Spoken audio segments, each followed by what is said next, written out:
আয়েশা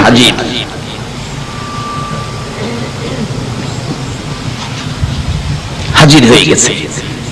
40 কদম দূরে যাওয়ার সময়টুকুন থাক পার হবে, এরপরে কবরে মুনকির নকির আসবে। কিন্তু আধা ঘন্টা পার হয়ে গেল, রাসূল তো বসা, আসতেছে না। ব্যাপারটা কি? রাসূল তো ভাবতেছেন কি ব্যাপার, এখনো আসতেছে না। আমার আল্লাহ কয়, জিবরাইল রে, যা রে যা, আমার বন্ধুর কাছে যা, খবর দিয়ে আসো। আয়েশা হাজির হয়ে গেলেন। ইয়া রাসূলুল্লাহ, আল্লাহর সালাম গ্রহণ করুন। আমি জিবরাইলের সালাম গ্রহণ করুন। কি খবর রে জিবরাইল, মুনকির নকির কোথায়? হুজুর, মুনকির নকির আসবে না গো, খাদিজার খবরে মুনকির নকির আসবে না। জিবরাইল কেন আসবে না? সিস্টেম হলো, বিধান হলো, মুনকির নকির সকলের কবরে আসবে, খাদিজার কবরে কেন আসবে না? জিবরাইল বলেন, ইয়া রাসূলুল্লাহ, না আসার কারণ হলো খাদিজা যেদিন মুনকির নকিরের প্রশ্নের জবাব সওয়ালের ভয়ে যেদিন দুনিয়ার মধ্যে কান্নাকাটি করেছে, কবরের ভয়ে যেদিন দুনিয়ার মধ্যে খাদিজা কান্নাকাটি করেছে, হুজুর খাদিজার চোখের পানি দেখে গো আমার আল্লাহর বড় মায়া হয়েছে। আমার আল্লাহ বলেছে, রে জিবরাইল, আমার বন্ধুর কাছে যা রে, খবর পৌঁছে দিয়ায়, খাদিজার মুনকির নকিরের প্রশ্নের জবাব আমার বন্ধুর দিতে হবে না, আমার বন্ধু দিতে হবে না, কষ্ট করতে হবে না। খাদিজা যেদিন কবরের ভয়ে চোখের পানি ছেড়ে ছেড়ে কাঁদছিল, খাদিজার চোখের পানি দেখে রে আমি আল্লাহর বড় মায়া হয়েছে রে মুনকির নকিরের সওয়ালের জবাব দেওয়ার জন্য। আর আমার বন্ধুর কষ্ট করতে হবে না, আমার বন্ধুর কানে খবর দে, খাদিজার কবরের মুনকির নকিরের সওয়ালের জবাব আমি আল্লাহ নিজেই আদায় করে দিয়েছি। কখন দিয়েছে? যখন এই বয়ে কাঁদছিল। বলুন, কবরের বয়ে কাঁদছেন এমন কেউ বলতে পারবেন না। তাই কবি বলেছেন, কবরেরও হালত যদি জানিতা, ঘর বাড়ি সারিয়া পাগল হয়ে যাইতা। সেই কবরের খবর নিলাম না। এই কবরের বিপদ থেকে বাঁচতে গেলে আখিরি নবীর উম্মত হন। তার সাথে সাথে আরেকটা ব্যাপার আছে। সেই ব্যাপার কি? আমার নবী একদিন সাহাবীদেরকে নিয়ে রাস্তা দিয়ে চলছেন, হঠাৎ নবীজি দেখে একটা কবরের ভিতরে আযাব। বলুন, কবরের আযাব আমার নবী দেখে কিনা? রাসূল বলেন, সাহাবীরা তোমরা হাত বাড়াও, দোয়া করি আমার উম্মতের কবরে আযাব। হাত বাড়ালে, আল্লাহ আমার উম্মতের কবরের আযাব বন্ধ করে দাও। জিবরাইল, এক হুজুর, আপনি দোয়া করলেও আযাব বন্ধ হবে না। কই কি? রাসূলের দোয়ায় আযাব বন্ধ হবে না? কেন বন্ধ হবে না হুজুর? বন্ধ হবে না কেন রে জিবরাইল? আমি তো আমার সাহাবীদেরকে নিয়ে দোয়া করতেছি। জিবরাইল বলে, হুজুর শুধু সাহাবী কেন, 1,24,000 পয়গাম্বর সহ যদি দোয়া করেন আপনি সকল পয়গাম্বরের নেতা হইয়া, তারপরও আজকে দোয়া কবুল হবে না। আরে জিবরাইল, কেন কবুল হবে না? হুজুর আপনার এই উম্মত তার মায়ের কলিজায় আগুন দিয়া কবরে শুইছে, যতক্ষণ পর্যন্ত তার মা তাকে ক্ষমা না দিবে গো, ততক্ষণ পর্যন্ত রাসূলের দোয়াও কবুল হবে না। আরে মা বাবার কথা মতো যে জন চলে না, বলুন, মা বাবার কথা মতো যে জন চলে না, আল্লাহ নবীজির দয়া তার পাবি না। আইরে আল্লাহ নবীজির মা বাবাকে দুঃখ দিলে নামাজ রোজা যাইবি ফলে, মা বাবাকে দুঃখ দিলে নামাজ রোজা যাইবি ফলে, মার কলিজায় আঘাত দিলে খোদা সহে না, মার কলিজায় আঘাত দিলে খোদা সহে না, আল্লাহ নবীজির দয়া তার পাবি না। আইরে আল্লাহ নবীজির মা বাবা অতি আপন, মা বাবার করো যতন, মা বাবা অতি আপন, মা বাবার করো যতন, তিন কথার সাথী পায়া বুইলা যায়ও না, তিন কথার সাথী পায়া বুইলা যায়ও না, আল্লাহ নবীজির দয়া তারা পাবি না। আইরে আল্লাহ নবীজির। আমার নবী বলেন, জিবরাইল তার কবরের আযাব আমি যে সইতে পারি না। জিবরাইল বলেন, ইয়া রাসূলুল্লাহ, যতক্ষণ পর্যন্ত তার মা জীবিত আছে, তার মা তাকে ক্ষমা না দিবে, ততক্ষণ পর্যন্ত আপনার দোয়ায়ও সে মাপ পাবে না। কত বড় কথা! রাসূল দোয়া করেন, কবুল হয় না। কাকে কষ্ট দেওয়ার কারণে? মরেছেন কাকে কষ্ট দেওয়ার কারণে? কারণ মা, কোন মা চিনছেন? রাত্র 2টাই হোক 2:30টাই হোক, সন্তান বাড়িতে না আসা পর্যন্ত বলুন তো বুড়িশ্বরের কার ঘরের দরজাটা খোলা আছে? কয়েকজনে কইছে সন্তান বাড়িতে আসলো না। এই বুড়িশ্বরের একজন সন্তান বাড়িতে আসলো না, 2টায় বাইজা গেছে রাত্র। সারা বুড়িশ্বরের ঘরে ঘরে দরজা বন্ধ, একটা ঘরের দরজা বন্ধ হলো না। বলুন তো এই ঘরটা কার ঘরটা? আরো জোরে কর। মা।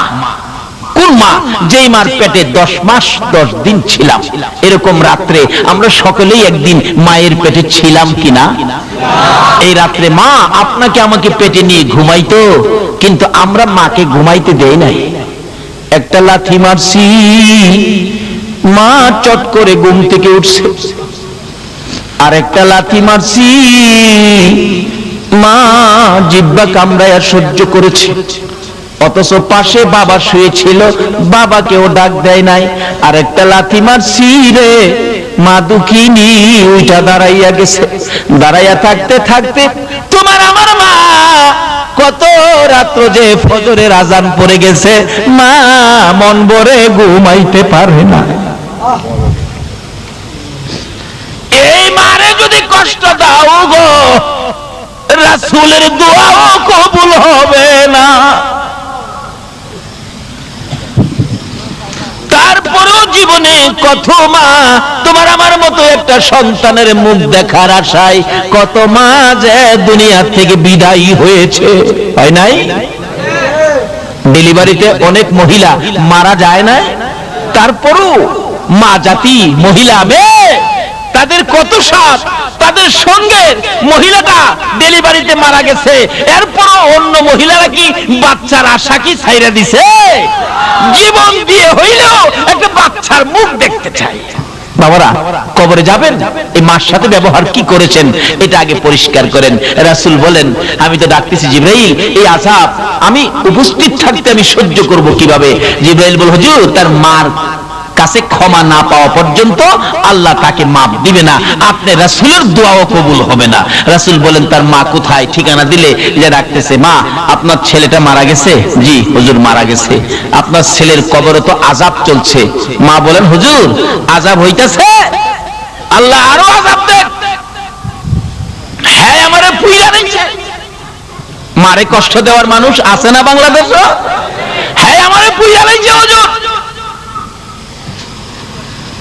রাসূল বলেন, মাকে তো না দেখাইলে মা মায়া হবে না। রাসূল বলতেছেন, মা আপনি একটু আসেন, আপনার ছেলের অবস্থা দেখা যান। কবরের পাশে দাঁড় করাই রাসূল বললেন, প্রভু গো তার মাকে কবরের আযাব দেখার শক্তি দাও। বলুন এ নবীর কথায় দিবে কিনা? বলতে দেরি, শক্তি দিতে দেরি নাই। মা দেখে কবরের ভিতরে আযাব, মাথার থেকে চামড়াটা সিলাইয়া একটা টানে পাও পর্যন্ত নিয়ে যায়। আর ওই সিলানো শরীরের মধ্যে দাও দাও করে আগুন। ছেলেটা মা মা কইয়া চিৎকার মারে। মারে চিনেন না? বিপদ আপদে পড়লে বলুন অটোমেটিক মুখ দিয়া কার কথা আসে? পায়ে ব্যথা পাইয়া পায়ের নুকটা একবারে সিটা পড়ে গেছে, বলুন পায়ে হাত দিয়া কি বলে কাঁদতেছে বাচ্চাটা? মা মা গো মা।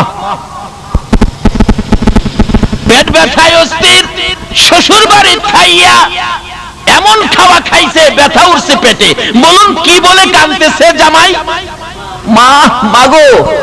শাশুড়ি কই, বেটা আমার বাড়ি খাইয়ে তোর মারে ডেকে কাঁদছস? আমার আল্লাহ কই, তোর বাড়ি খাইলে কি বো, ব্যথাই বেদনায় মার কথাই আসবে, জুতা দাবাই রে ও তোর কথা। কেন এই সন্তান নিয়ে কষ্ট ব্যথা বলুন কে বুক করেছে? মা। এই জন্য ব্যথায় বেদনায় পড়লে কার কথা মুখ আসে?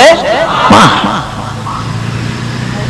বলে হুজুর বাবার কথা কইতেন না, বাবা কি কম কষ্ট করছে, রোজগার করে খাওয়াইছে না? বাবার কথা আসে একবার কোন সময়, ব্যথায় বেদনায় না। দেখবেন এই বৃষ্টি বাদলের দিন সকালবেলা ঘর থেকে ওইটাই দেখে উত্তর দিক দিয়ে এমন আকাশে মেঘ জমেছে, একবারে কালো অন্ধকার হয়ে রয়েছে। ঘুম থেকে ওইটা এই কালো হাঁসটা দেখা বলুন তো কি বলতেছে? বাবা রে বাবা। দিনের হাঁস দেখলে বাবার কথাই গিয়ে, কিন্তু ব্যথায় বেদনায় বাবার কথা খায়। বলুন কার কথাই? মা। রাসূল বলতেছেন আল্লাহ তার কবরের আযাবটা দেখার শক্তি দাও। মা দেখতেছে ছেলেটা সমস্ত শরীরের চামড়া নাই, জাহান্নামের আগুন দাউ দাউ করে জ্বলতেছে। মাগো মাগো মাগো কইয়া কাঁদতেছে।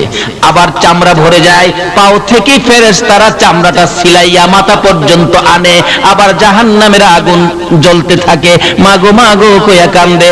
মা সন্তানের ব্যথা দেখে রে মা নিজের ব্যথা ভুলে গেছে।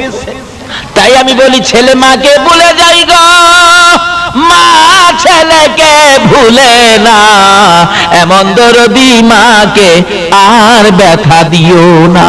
মা ডাকতেছে ইয়া রাসূলুল্লাহ আমাকে যত ব্যথাই ছেলে আমাকে দিয়েছে আমি সহ্য করতে পারবো, কিন্তু ছেলের ব্যথা আমি মা হইয়া সইতে পারি না। হুজুর আমি আমার সন্তানকে মাফ করে দিলাম, আপনি বলুন না আমার আল্লাহকে যেন মাফ করে দেয়। এই মা মাফ করে দিলাম কথাটা বলতে দেরি হয়েছে, আমার রাসূল পাশে থাকার বরকতে মায়ের ক্ষমা দেওয়ার সঙ্গে সঙ্গে তার কবরটা জান্নাতের বাগান হয়ে যায়।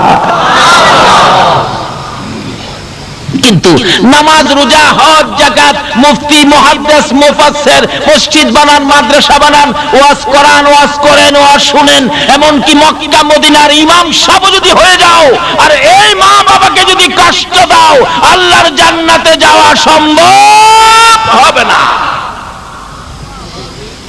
তাই আসুন আমরা কি করতে হবে, কোরআন শরীফ কি বলে দেখি। কোরআন শরীফ বলছে কি ওয়াসাইনাল ইনসানা বিওয়ালিদাইহি ইহসানা। আল্লাহ বলছে হে মানুষ তোমরা তোমাদের মা বাবার সাথে ভালো ব্যবহার করো। বলুন মা বাবার সাথে কি ব্যবহার করতে বলছে? ভালো ব্যবহার। এখনকার দিনে কি ভালো ব্যবহার আছে? আমাদের যে এলাকায় ইমামতি করতাম এই এলাকার ঘটনা বলছি। এক বুড়া বাবা ছেলের সাথে ঝগড়া লাগিয়া, বুড়া বাবা শিক্ষিত মানুষ এক পর্যায়ে রাগ হইয়া ছেলেকে ধমক মারলেন, তোমাকে সেটা। ছেলেও শিক্ষিত, বাবার প্রতি রাগ হইয়া উল্টা মাইরা দিছে, আপনাকে ডবল সেটা। আচ্ছা এই ব্যবহারটা কি ভালো ব্যবহার হলো? ভালো ব্যবহার কিভাবে করবেন? কোরআন শরীফের মধ্যে ঘোষণা আছে আরেক জায়গায়, তোমরা বাপ মার সামনে দাঁড়াইলে মাথা নিচু করে দাঁড়াও, বুকটা টান করে দাঁড়ায়ও না। বাপ মার সাথে কথা বলতে গেলে বাপ মার কথা সুরের চাইতে তোমার কথা সুরটা বড় করো না। বাপ মা যদি কোনো কথা তোমাকে কটু বলে ফেলে বাপ মার সাথে গিয়ার দেখাইও না।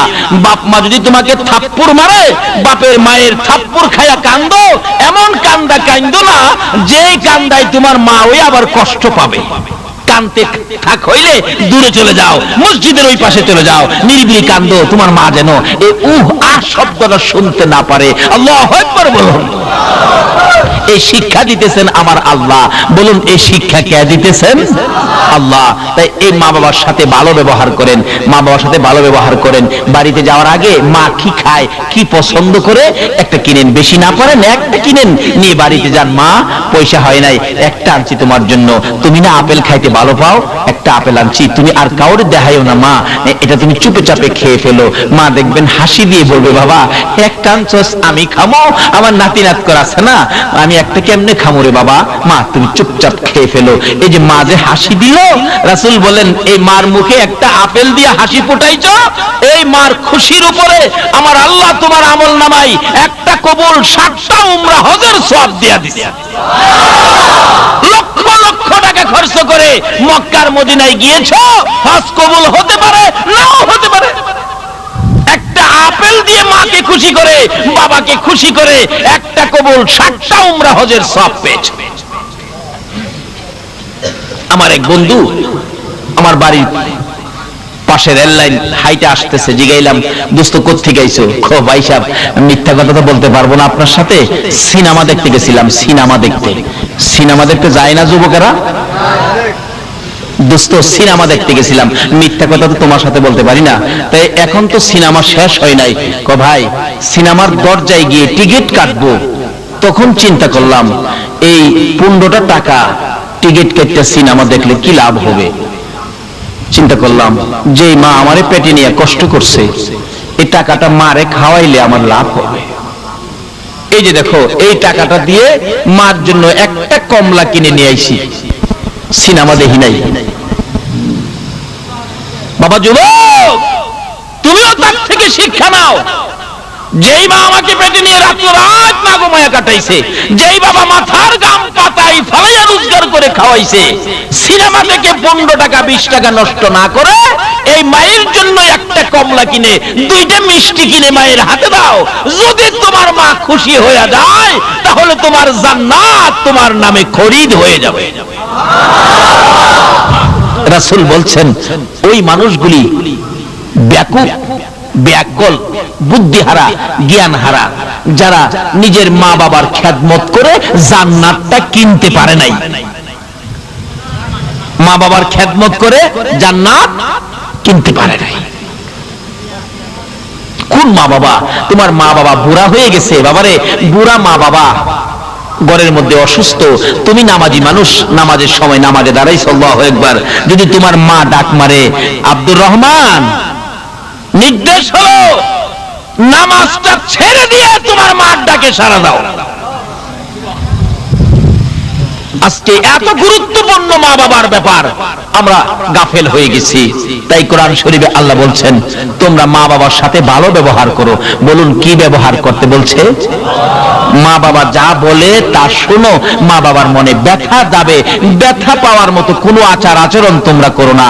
তার সাথে সাথে মা বাবা যদি কবরে চলে যায়, তাহলে মা বাবার জন্য দোয়া করো। তাও কোরআন শরীফ আল্লাহ পাক শিক্ষা দিলেন, কি দোয়া? রব্বির হামহুমা কামা রাব্বায়ানি সগীরা। বলুন, পৃথিবীর কারো জন্য দোয়া শিখাইছে না, শুধুমাত্র কোরআন শরীফে কার প্রতি দোয়ার নির্দেশ করলো? কেন মার জন্য দোয়া করবেন? ইব্রাহিম নবী যখন ছোট ছিলেন, ইব্রাহিম নবী তার মাকে প্রশ্ন করেন, মা, মা আমার রব কে? ইব্রাহিম নবী মাকে প্রশ্ন করে, মা আমার রব কে? ইব্রাহিম নবীর মা বলেন, বাবারে তোমার রব তো আমি। আচ্ছা কোন তো, মা কি আবার রব হইতে পারে? কিন্তু আসলে এক কিসিমের রব মাকেও বলা যাবে। কেন? রব শব্দের অর্থ হলো লালন পালনকারী। আচ্ছা, মা একদিন ছোটকালে আমাদেরকে লালন পালনের দায়িত্ব নিছে কিনা বলুন তো?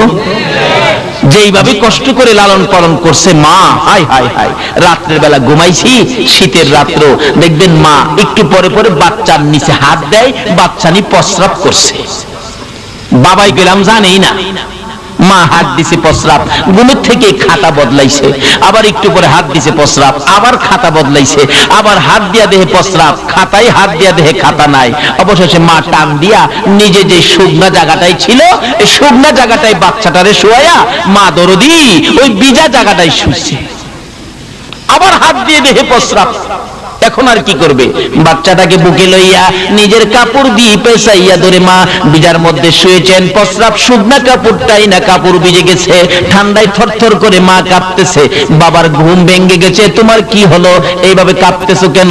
স্বামী, 5টা খাতা বদলাইলাম, খাতা নাই, সন্তান প্রস্রাব করে দিয়েছে, শুকনা জায়গা নাই, আমি মা বিজা জায়গায় শুয়েছি, বাবারে বুকে রেখেছি, বাবার যাতে কষ্ট না হয় গো স্বামী, আমি তো ঠান্ডায় শীতে কাঁপতেছি, বাচ্চারে কষ্ট দেই না।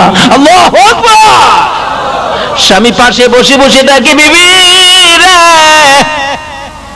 ও বিবি, সন্তানকে সুখে রাখতে যাইয়া এইভাবে কষ্ট করো, থরথর করে কাঁপতেছো। তাই আমার আল্লাহ বলেন, এই মা যদি কবরে যায় রে, এই মার জন্য দোয়া করো। এরকম কষ্ট আমাদের সকলের মা করছে কিনা বলুন তো? লালন পালন কিভাবে করেছে? 5টা 7টা সন্তানের মা আছে না বাংলাদেশ? কুমিল্লাতে এক মাহফিল করলে এক মুফতি সাহেব মুরব্বী মানুষ, জিগাইলাম, চাচা আপনার ছেলে মেয়ে কয়জন? খালি হাসে জবাব দেন, আর ছেলে মেয়ে কয়জন? হাসে।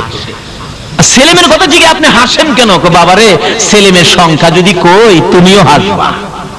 কি কন? কতজন ছেলে মেয়ে? 20 জন। আপনারাও তো হাসলেন। আসলে 20 জন সন্তানের কথা কইলে কে না হাসবো? কারণ ওখানে সরকারের আইন এলো, যে সরকারের ক্ষমতা যায়, ওখানে সিস্টেম আইন এলো, ছেলে হোক মেয়ে হোক 15টাই যথেষ্ট। কি কন? 15টা না? কয়জন? 2টা।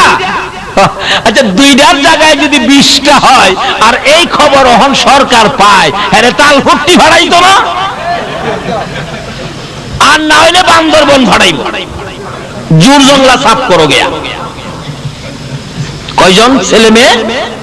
20 জন। 20 জন ছেলে মেয়ের বাবা। 2 বছর আগের ঘটনা।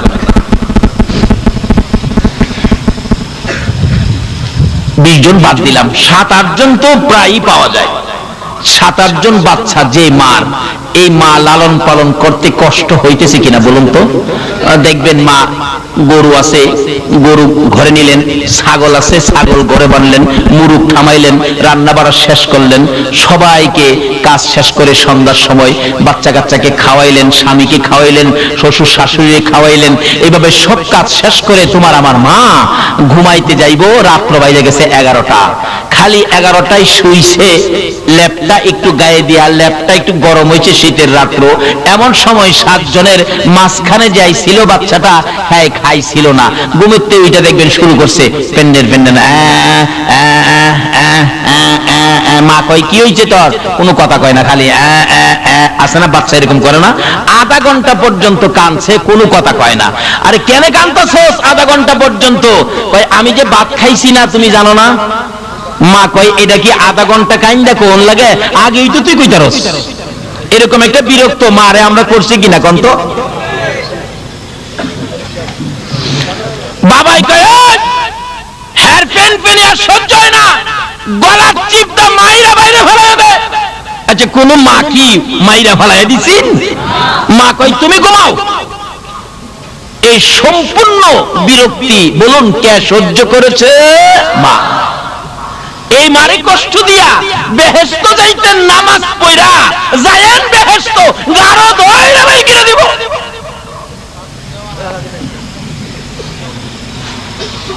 বাবারা ভাইরা, আমি কি কথাগুলো বুঝাইতে পারতেছি? আল্লাহ তুমি সকলকে বুঝার তৌফিক দাও, সকলে বলুন আমিন।